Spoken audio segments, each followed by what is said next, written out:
Hey guys, GHAZZY here with another Diablo 4 build guide video, and today we're going to take a look at the Thorns Necromancer minion build. So we just finished a tier 92, and it is definitely doable to do this with. Big shout out to a community member called Scriv, who was the original designer of the build that we've been playing around with, and it's definitely able to do Uber Lilith. It's definitely able to do tier 100, but it is a very, very niche build. You wouldn't level with it. I would recommend leveling with something like a Bone Spear or a hybrid blood build up to like level 50 into World Tier 3, and then switch over to a pure Summoner build, which I honestly, personally feel is outperforming the Thorns builds myself, and I have a lot more fun playing that than the Thorns build. Now, I am a little bit biased towards against this build, because I did not like the playstyle. I know that this build can do things like one-shotting Grigor in a pretty cool way, so there's that possibility, which is pretty cool to see when that is happening. Quick break from the video to introduce you to my new sponsors, Into the AM. Into the AM sent me some of their clothing that you've seen me wear on the streams lately, including this shirt that's gonna make you look hella fresh. Just check it out. So the best part about it is that they're very soft and very comfortable to wear whilst you're gaming in your chair, sitting inside a tight room. It gets hot and whatnot, but the clothes persist and keeps you very cool, not just the good looks. So after wearing these clothes for quite some streams now, I'm very happy to say that with my whole heart, I can just tell you that they've exceeded any expectations I had in terms of quality, how they feel, and how they last through the washes as well. So Into the AM has a link in the descriptions down below for a 10% discount code using the code GHAZZY. So to give you some little showcases of these things, here's a footage of it killing Grigor immediately. As you can see, the this little red box, what this does, it hits your minions, and it is Grigor's damage doing this. So essentially what's happening, as you can see with these numbers and his HP going down, is this red thing hitting Grigor, and when he lands, he's already dead. That's it. That's literally how this build deals with bosses like this, which is pretty cool. I don't know. I think it's pretty cool in general to see footage like this. This is from Scriv himself. This is Uber Lilith as another example of how this build is being played. Let me get to the start of it. Of how this build is working out, and as you can see, all you have to do is make it so that the enemies are hitting your minions, and as they are hitting your minions, you will do damage. So if she's not hitting your minions, you're not doing any damage. Well, it's very limited amounts of damage. So as you can see here, the waves hit your minions, and that dealt the Thorns damage. And that's essentially how this build is played. That's why it works so well versus fights like Uber Lilith as an example. So let's fast forward to the next phase, and you'll see the same thing here. Essentially, he's going to go up, or she's going to go up, and now you have almost no damage. It's just the hits that your minions are doing, which is, you know, a little bit of damage. And now when she gets in here into the middle phase, she's going to start doing hits. And every time she does damage, as you'll see here, she's going to take big hits. So even that little explosion did quite a bit of HP on her because of the Thorns. And I think that's pretty cool. So like I mentioned, the build works. It's definitely functional. My biggest problem with this is the clear speed. The clearing is atrocious when it comes to a build like this. You need the... Okay, so you're going to see here again. When this explosion pops, you're going to see her lose about 5 to 10% of her HP just from the pop of this. And boom. Actually, more than that. You saw that little HP jump? That's from the explosion hitting the minions, doing that damage. So that's basically how the build is able to manage doing damage. The clearing, there's different versions of how you can play this build. The Paragon trees are available in the links down in the description below for d4builds.gg links that we have. There's going to be one link for Nightmare Dungeon farming, and there's going to be another one for a tier 100 build version, and this is something we can use for Avatar of Seer, the new endgame content coming up very soon.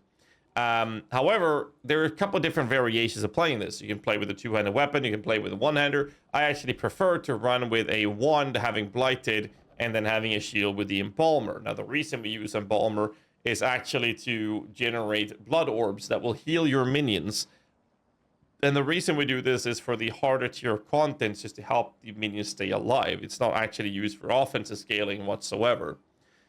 We are using a Ring of Sacrilegious, and the main reason I wanted to do this is actually because of Corpse Tendrils, because one of the things that helps you clear is the Bone Golem's taunt ability. So if I have the application of Corpse Tendrils to group enemies together, I can then smack in my Golem to taunt and group them enemies together. And I can also use a Bone Prison, which together with the Void Power and Plunging Darkness from the ring here, allows the Bone Prison to pop a Blight, and the Void will then pull enemies together. That's why we are using a Blight approach.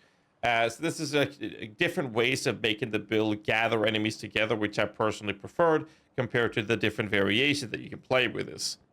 So there's definitely a different set of ways to play this build. This is something that I preferred to do, and there will be a link in the descriptions down below for this version as well, of course.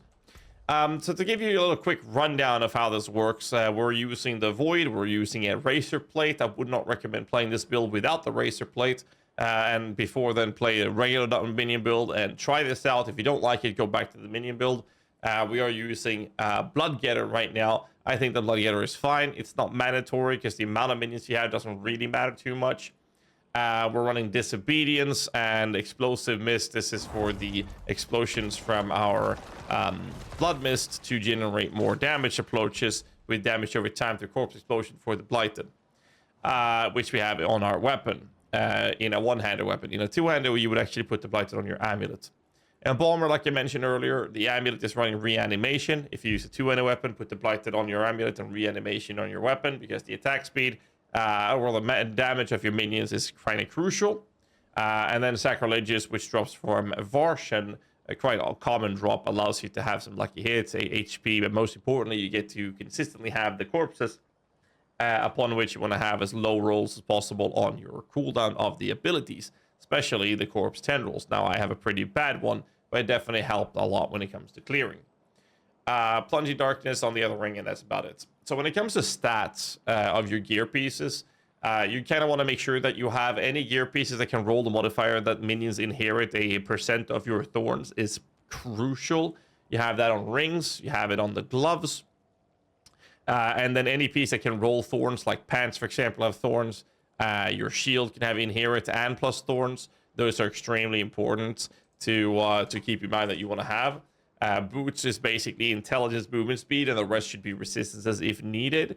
Helmet is armor, and then cooldown reduction is very important, as well as life. And then the last mod could be attributes and or resistances, depending on what you need. The other glove mods would be any sort of scaling that you feel that you have use of. Minions inherit the thorns is the important one, and then having damage against enemies that are affected by shadow damage over time, since we are going to use Corpse Explosion, is a beneficial one. Intelligence is incredibly efficient because that scales your minions as well. You have other stats of the pants, such as armor and life, of course, together with the thorns, and then whatever stats you can get your hands on. Weapon, we're talking about the damage to vulnerable. We have damage to close enemies, damage to enemies affected by shadow, and intelligence, or even all attributes would be really good stats.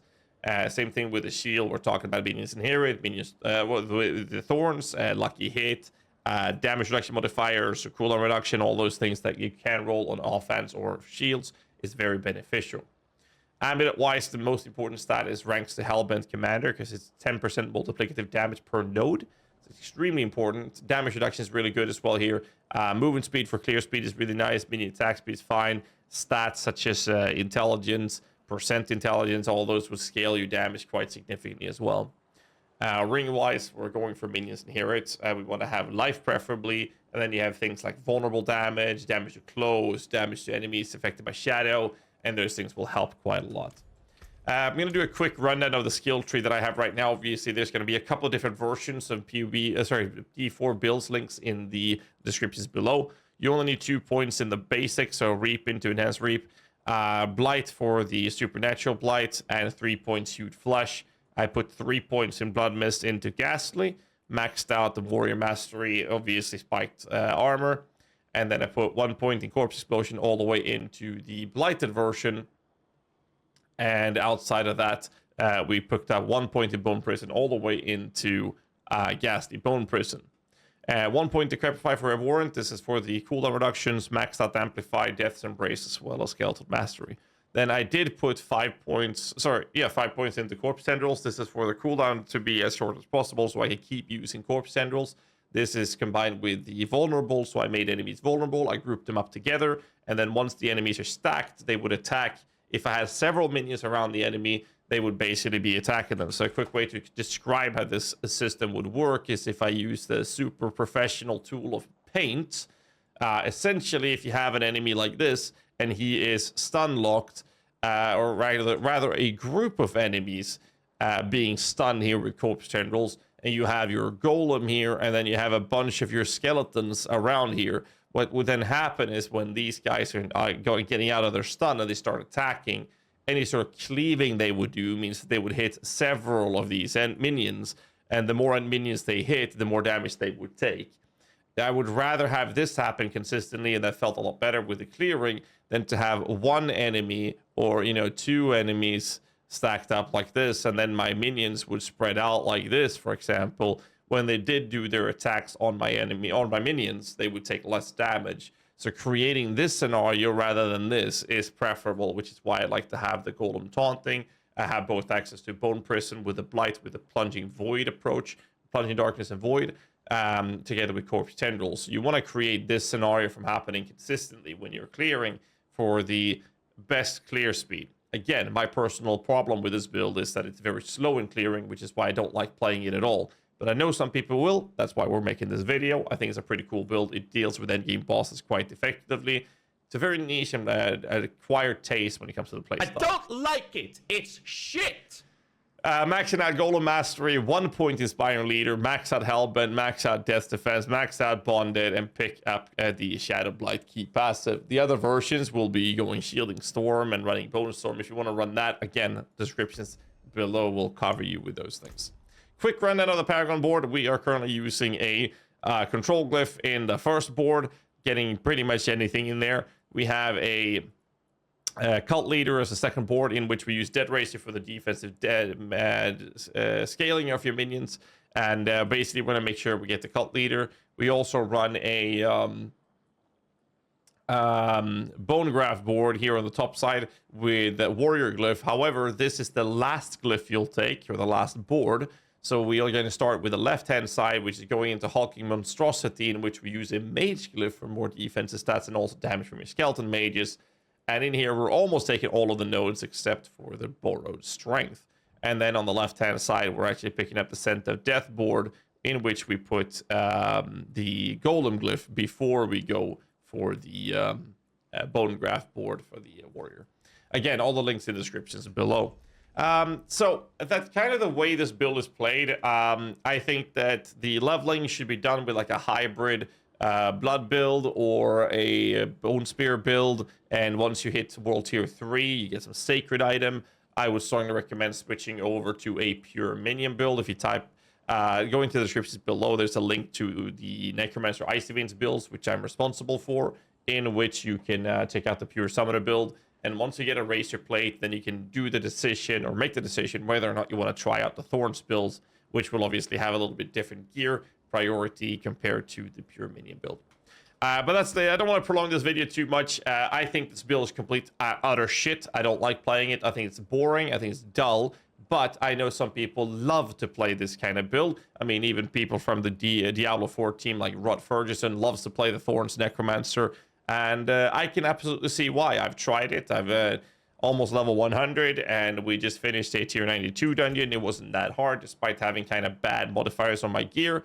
It's somewhat comfortable to play, I guess. It's just slow. It's just a slower build that makes me not enjoy it that much.